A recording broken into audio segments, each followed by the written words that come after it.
തളിപ്പറമ്പ് പരിയാരം കാരക്കൊണ്ടിൽ ലോറികൾ കൂട്ടിയിടിച്ച് ഒരാൾ മരിച്ചു. ലോറി ഡ്രൈവർ അരിപ്പാമ്പ്ര സ്വദേശി മുഹമ്മദ് ബഷാറാണ് മരിച്ചത്.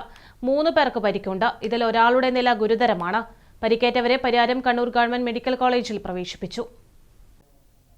ശനിയാഴ്ച ഉച്ചയ്ക്ക് 1:30 കാരക്കുണ്ട് വെള്ളച്ചാട്ടത്തിന് സമീപത്താണ് അപകടം നടന്നത്.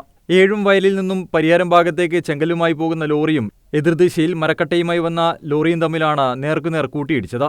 അപകടത്തിൽ ഇരുവാഹനങ്ങളുടെയും ക്യാബിൻ പൂർണ്ണമായും തകർന്നു.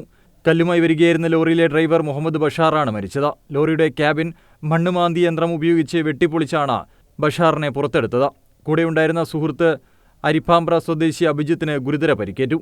ലോഡിംഗ് തൊഴിലാളി അസം സ്വദേശി നജീറുൽ, മരവുമായി വന്ന ലോറി ഡ്രൈവർ ചീമേനി സ്വദേശി റോബിൻസ് എന്നിവർക്കും പരിക്കേറ്റു. ഇവരെ പരിയാരത്തെ കണ്ണൂർ ഗവൺമെന്റ് മെഡിക്കൽ കോളേജ് ആശുപത്രിയിൽ പ്രവേശിപ്പിച്ചു. ഗുരുതര പരിക്കേറ്റ അഭിജിത്തിനെ വിദഗ്ധ ചികിത്സയ്ക്കായി മംഗളൂരുവിലെ സ്വകാര്യ ആശുപത്രിയിലേക്ക് മാറ്റും. News bureau, Taliparamba.